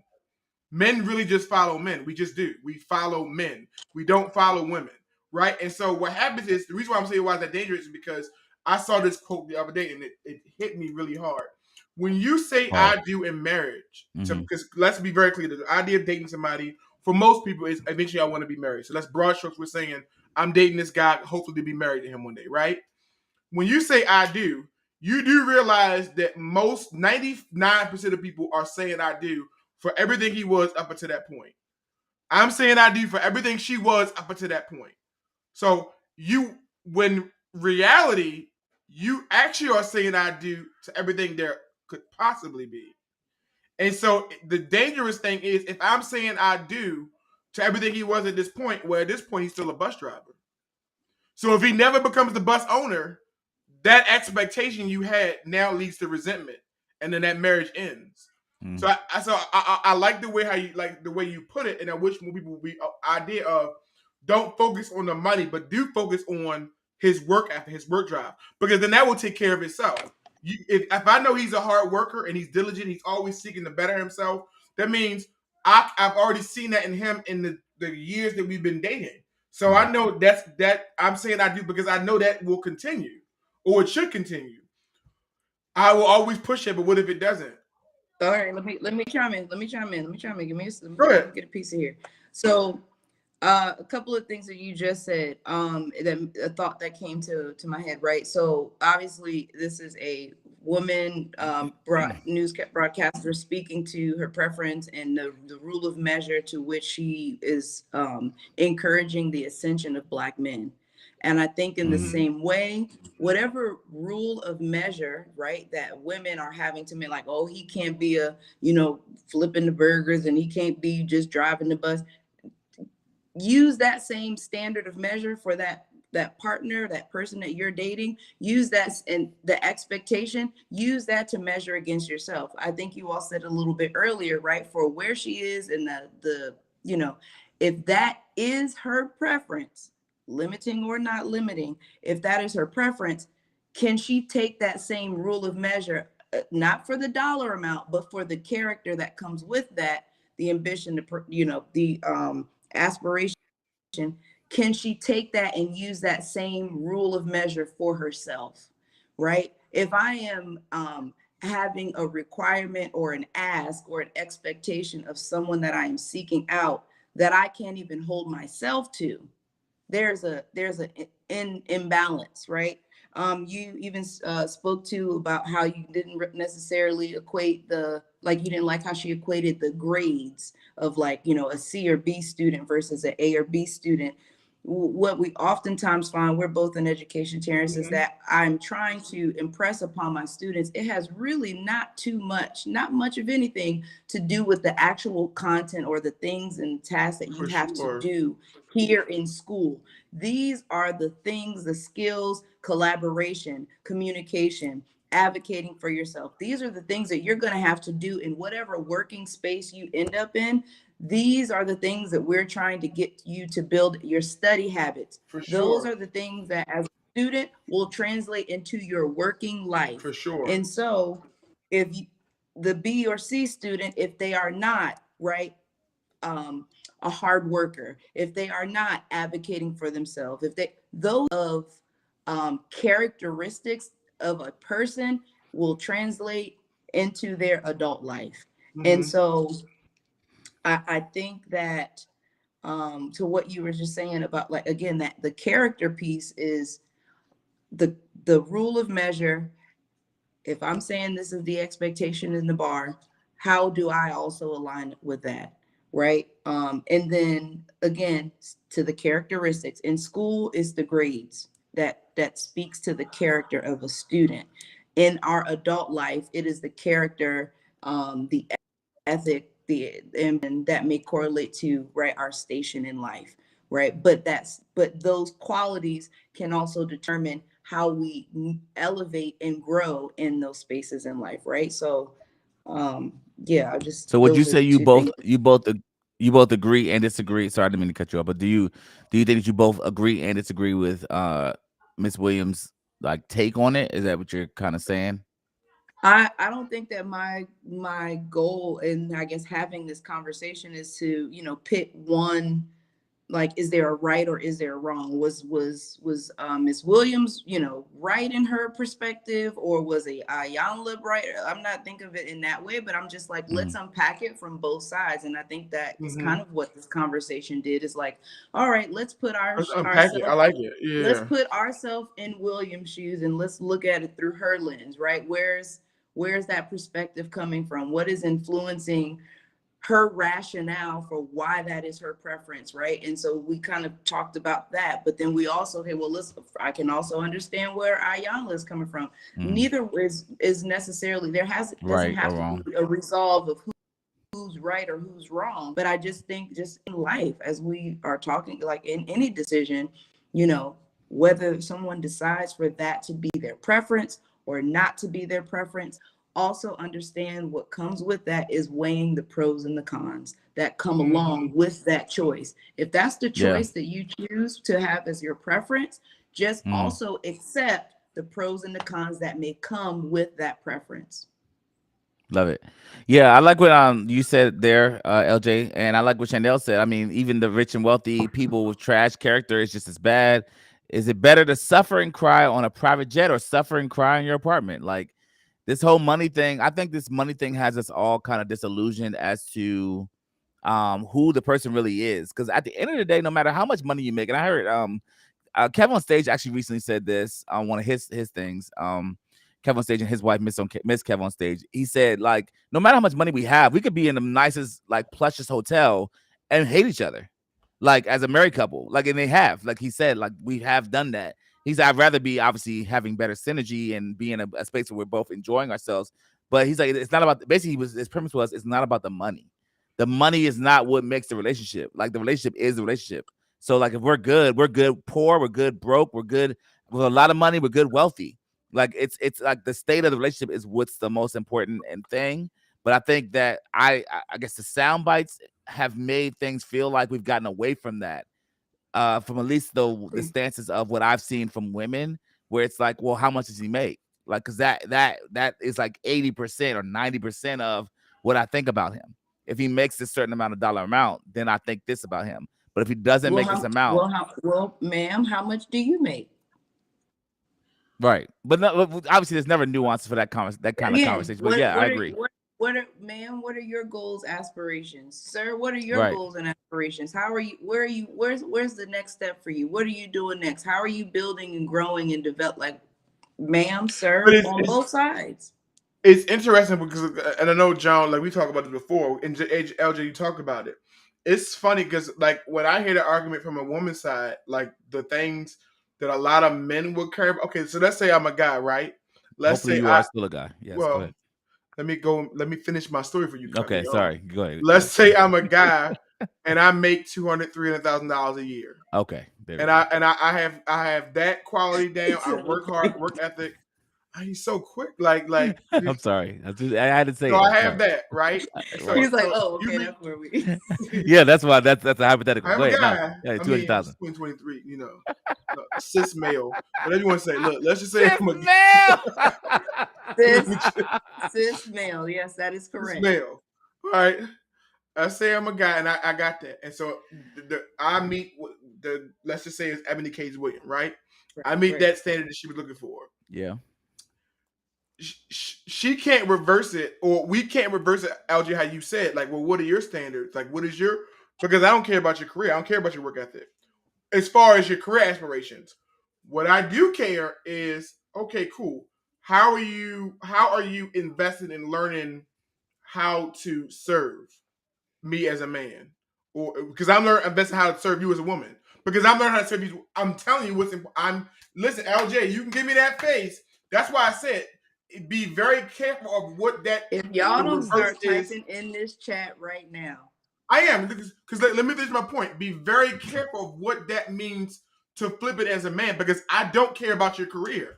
I don't care about like your rise and diligence work. I care about, okay, because as I'm learning to serve you, how are you investing in learning how to serve me as a potential wife? I can live with that. Let me finish. I can live with that. Right, that's what I'm saying. I'm learning and these are things. You, how are you learning to serve me? I love the reciprocation of that. I can. Yes, but I don't agree. Serve me. Go ahead, Terrence. Because Joe, you know I'm ready. I'm ready for this thing. The other thing is things that a man, especially if you're talking to a man who has now worked his tail off to become everything that a woman would want. I got the hard working job. I treat women nice. I'm respectful. Did all this. Okay, cool. I want everything that interest piques my interest. So then I want to know is, how do you take care of your body? How often do you work out a week? How often do you put into your nutrition? Because those are things that are highly important to men. And what I always like, I feel like, and I know we may end here, people not ready for that. That's not the same. Nigga, it is the same thing. Because what's important to you all is my ability to provide and my ability, how much money I make, can I do things for you? Can I provide? I understand the other stuff is important too, but that is important to a lot of women. Well, what's important to a lot of men? We're physical beings. So your ability to take care of your physique, your ability to stay in shape, I'm telling you, you making the eyes, put that poll out there right now. LJ, I'm just telling you. Because watch this. If I am a guy and I'm doing that for myself, how's that not the same thing? If you're doing it for yourself, if I am taking the same rule of measure and I now here looking like Rick Ross after a long day of work, if that is your rule of measure, if you can hold that to yourself because you are someone who invests in your physique and how you feed yourself and nourish, yes, then you have all rights to have that as a measure LJ, but what if I don't? With somebody else, yeah. But LJ, here's the thing. LJ, here's the thing. I'm playing devil's advocate. I'm telling you, these men. Look at the men out there that be these 1%. Look at the 1%. Holistically, look at some of these. Look at Elon Musk. This nigga don't know what a gym is. Right? He don't know what a gym is. But look at the chicks that he bagged. I'm just saying. But okay, so the chicks that he bags in physique does not equate to character. And that's the same conversation we're just having. I'm with you. But what I'm saying is I hear you, but I'm just saying 100%. 100%. But also watch this. I agree with you, but did we just pull Eboni K. Williams? Am I assuming because in what regard? Am I assuming because she's a poster board physical woman or whatever it was, she doesn't have character? I'm just saying, am I assuming because all she does is she's his trophy wife, she just looks good, she goes in the gym or whatever it was. I'm now coming. This is a new thought for me. I'm coming to a terms that we make a lot of assumptions that just because she doesn't work or she isn't. I'm not saying you have. I'm just saying a lot of times as a population, it's society. No, that is a societal norm. She probably doesn't have a good character, right? And I'm like, I can't number one say that's true. Whatever it is, I can't say that. I'm never going to speak in absolutes. Some will, some won't. And some, for sure. I just think that I just think that argument is very good. John likes to say, just how John say two things can be true at once. He's right. That applies. That can go to a lot of things. It does. That's my. Some people do. Some people don't. For sure. I think it's a good argument because the things that are important, the things that are important that women value that are important to men are not the same thing that men value that are important to women. And the purpose of this, of what we talk about in this podcast, is always bringing it to light. And I'm glad you said it. You can't. There's no mirror for that. What you find important as a woman that you would want in a potential partner is not the same. They're not the same qualities that I would. I mean, other than a good character and honest and being trustworthy, for sure, I get that. That goes without saying. But the other things that are of that men really like, it's just true. By default, men are highly physical creatures. Men, and that physical aspect for a man is very important. And if you don't have that ethic to take care of yourself, to take care of your body and your physique, and you meet a man who that's important to him, let's say he does it for himself, great.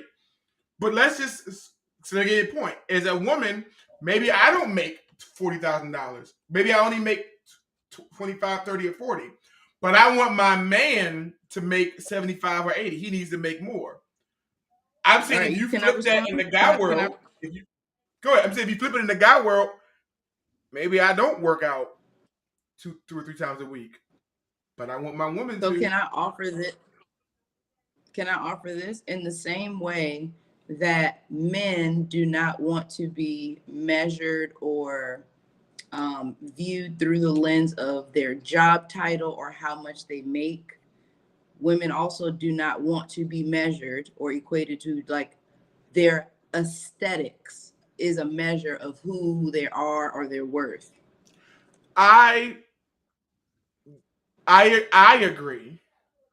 I think social media would differ. That's the only thing I'm social media. So social media is its own entity. We are literally utilizing social media right now to have this platform, right? For sure. There's good and bad to everything. Money for sure is not good or bad. It is how you utilize it. 100%. I love it. Use it for bad. So we can't be like social media all the time. No, but I think I'm not. I would just say I'm just playing devil's advocate. I would just say. I know you're playing devil's advocate, but I'm saying just as you were speaking to and I'm not negating or disagreeing that what's important to men is maybe the aesthetics, and then the reverse, what we've been talking about for the most part, as Miss Williams was kind of right, she was speaking to the what's important for her. Which also may apply to most, a large majority is money. Men are like, well, we don't want to just be valued based off of my job title and salary. In reverse, women also are saying, right, or we don't want to be valued off if I could cook, if I could this, or like off of domesticated, outdated gender roles. What I guess what might be a more fruitful conversation is what should women be valued by, in your opinion? And vice versa. So again, I'm asking. No, not vice versa. I want you to answer. This is let me spin. What I'm saying is that it's a conversation, right? I mean, I can't speak for all women, but I'm saying like there are people in the chat, right? So putting them into the like for you, right, in the chat, like what would you say to state your question again? I said, what's important to a woman? Like like you're saying vice versa, whatever the case may be. And I'm agreeing with you. Okay, cool. We can't use social media where you're here. And I'm asking, well, you don't have to speak for women. I'm just saying, what might you believe is important to women? That's what I'm asking. Yeah. Consistency, stability, security. I don't know. Women in the chat, y'all out there? Come on, Brandy, Shandy. I'm just asking you because the thing I'm thinking about when you're talking about money for men versus physique for women, I feel like physique for women is a legit, like when I say physique for women, I'm saying Terrence's point that men look at physique for women. That really is, I guess, I would say for men, a substantive, like a very important aspect that men care about, I would say. Okay, and I'm not disagreeing. And I'm not saying you're negating it. I'm saying, so that's what I would say for men. But I'm saying the money piece for me as a man feels like it's a cool qualifier, but it's not really what I believe women care about. Like, I really believe women, like, to the point of what Brandy's saying, is like consistency, communication, faith, all these other layers are actually equally important as money. But I feel like all we ever get to in conversation is, oh, if you make a bag, then I'm good. And that's not, I don't think that's real. Like, I think the real, if you pierce the veil of what they really want, it is not just money. Because you can have money, but you don't have communication and consistency and faith. Or if you have somebody that doesn't love you and care about you and value you, money won't matter. Money won't insulate that.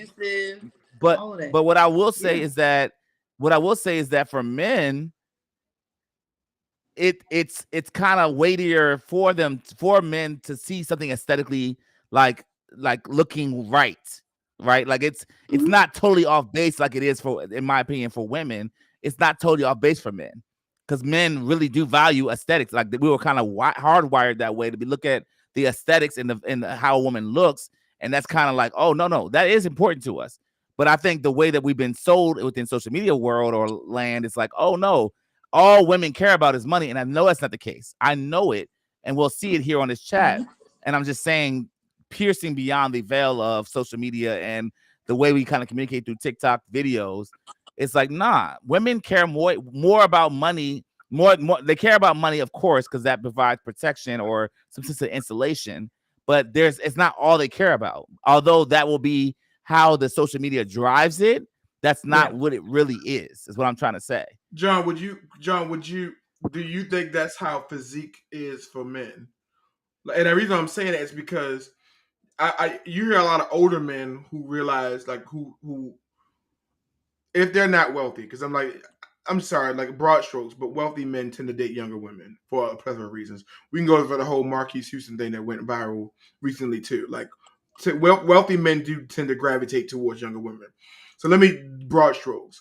Let me just say that a regular, average earning man who good job, whatever it was, the older ones, we realize that looks, that's what the thing that goes out there, like, to the media, whatever it was, but it's not the thing that sustains a relationship. And I think most men, we know that. Like, makes sense? We know that. You know what I'm saying? And I feel like, so that's why I'm bringing it to the thing is, money is to women, which your physique is to men. To men. Like, I could see that. You know what I'm saying? Like, you know I think physique matters to men, especially initially. I think as we go into layers of, like, relational and, like, over the longevity of relationship, you definitely need the communication, the camaraderie, the fun, the this, she thinks of me this way and she takes care of me that way. That's what kind of is the glue to the relationship. But I do think even, like, throughout, like, you need to be able to look at your potential person and be like, oh, I'm attracted to that person. And if that person, doesn't feel attractive to you anymore for whatever the reason may be, it may be for women to men, like, oh, he don't make as much as he used to make, so I'm not attracted to him. I don't know if that's the case, but maybe that could be. I don't know. But I'm just trying to speak to this idea that I don't think it's as thin as, oh, if he makes X amount of dollars, then I can love and respect him, because I know the value of relationship is well beyond a monetary value. Like, when it comes to women to men relationship, if a man shows up and is a friend to you and is consistent to you and takes care of you and cares about you and looks out for you, that is way more valuable than any dollar amount could ever provide. And I know we know that, but we've allowed social media to be like, oh no, it's just about the money. I know y'all don't think that. I think it's bigger than social media though, John. I think and that's the last thing I'm gonna say, because I'm probably tapped out. I just think it is. Unfortunately, I had this deep conversation with someone before. I think capitalism has ruined what God intended. It's my personal opinion. I'm just saying, I think at its core, John, because of what we have to achieve in America to create a life for our partner, a partner would say, if you cared so much about me, why aren't you working harder at your career to go higher? If you love me so much, why aren't you? And I'm not saying that's not valid. Like, why aren't you protecting me so much? Why didn't you put me in a better house? Like, let me give you the perfect example. I know we're getting time out. For example, I'm very caring. I'm very loving. I'm very consistent. I'm very respectful. Yet all I could do is my threshold of being, as much as I've worked, is to put my partner in the middle of the hood. And we live in an environment where it's murders every day, it's crime every day, there's shootings every day, people dying on the streets. That's where I have my partner, right? So, LJ, I was bringing an argument that, like, I just think that capitalism has kind of ruined the fabric of what God intended as far as providing whatever it is. Because no matter who I am, like, I'm a great person, I'm a hard worker, and maybe I'm trying to find a way for us to get out of the hood or whatever it is. But right now, I have my future wife or girlfriend. We got a house in the hood because that's all I can afford, right? There are other forces at play that impacted why we live in the hood, other than just me. Make sense? Like, so maybe I had a long career, like, and I lost my job, and I gotta now do something better, John. I gotta do something more to get back to that point. But for right now, we had to move out of our nice house and we gotta live in the hood, right? I just feel that it's like, at some aspect of it, the conversation would be like, if you love me so much, this wouldn't have happened. If you cared for me so much, this wouldn't have happened. And that's why I say really it is. Because what you will find is in a third world country, these questions are not being asked. If you rip back the layers of capitalism, if you go back centuries ago, when my ability to provide and protect was based off of my strength, my farming technique, my ability to hunt. It had nothing to do about my academics. It had nothing to do about what college degree I had.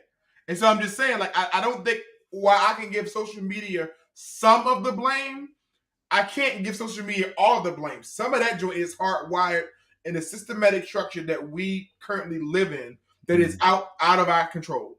It makes sense. Like, that's my only point.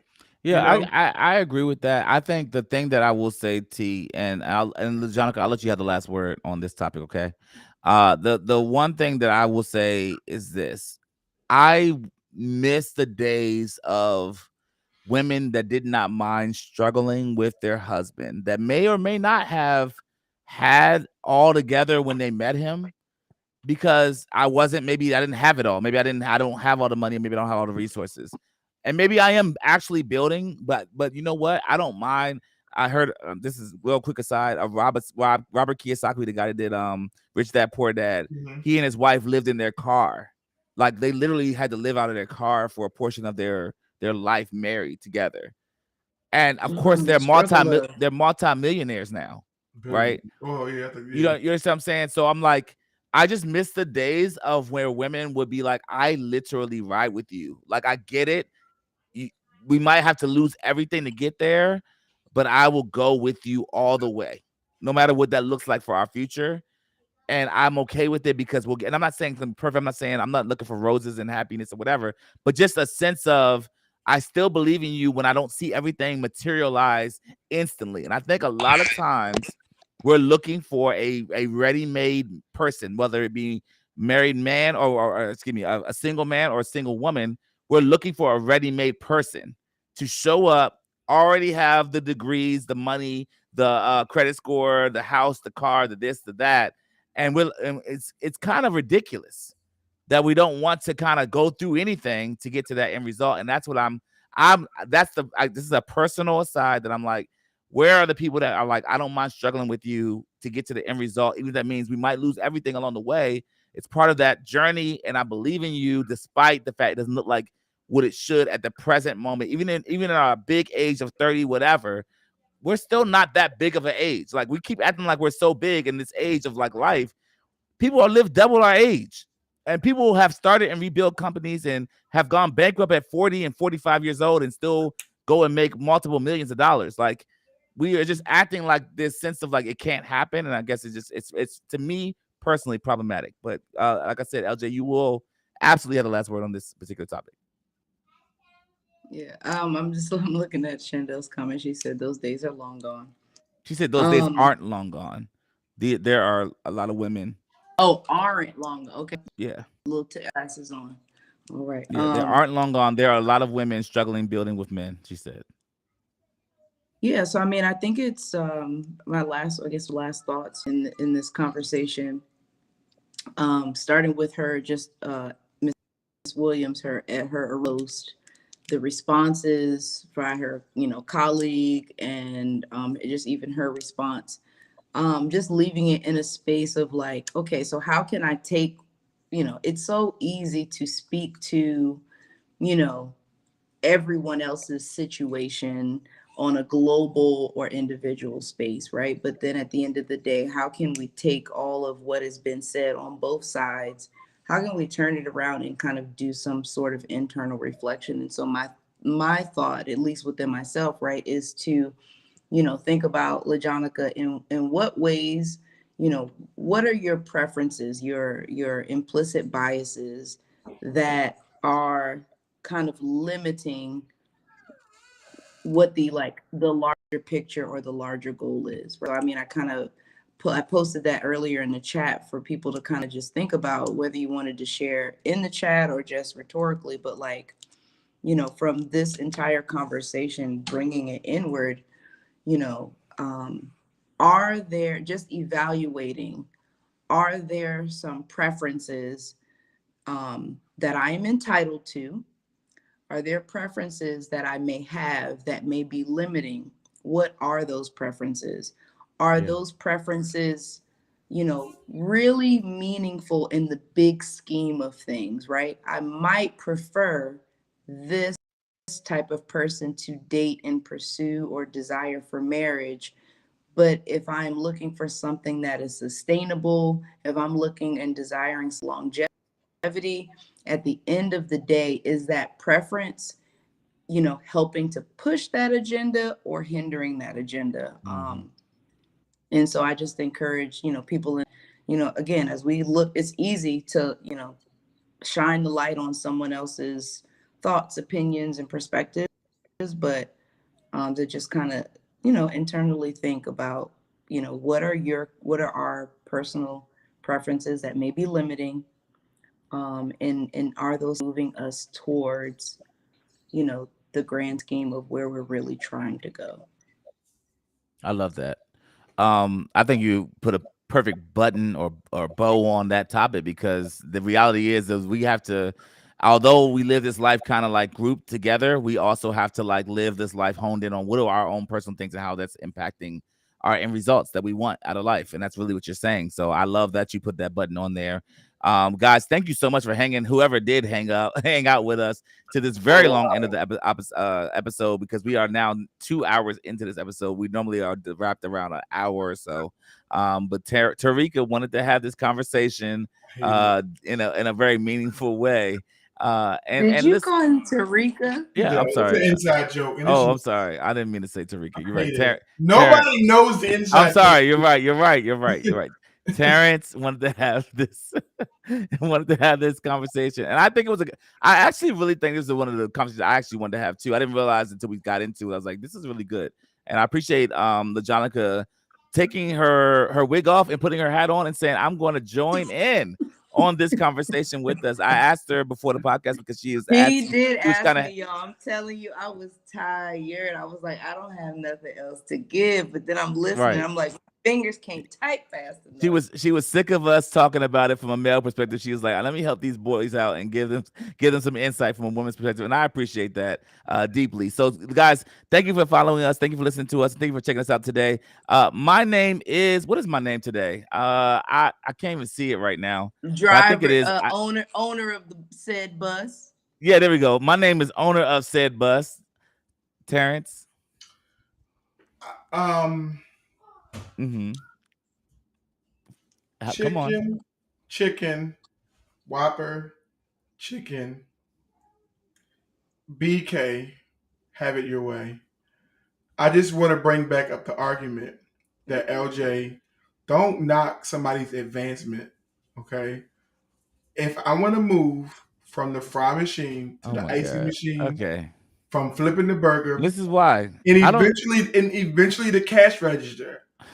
Don't knock my goals. Okay? It's ridiculous. Like, this is why I call. I'm just saying, like, it's ridiculous. You can't see it. If I want to be 45 years old, Terrence, and eventually picture myself, enough, flipping the burger. Stop.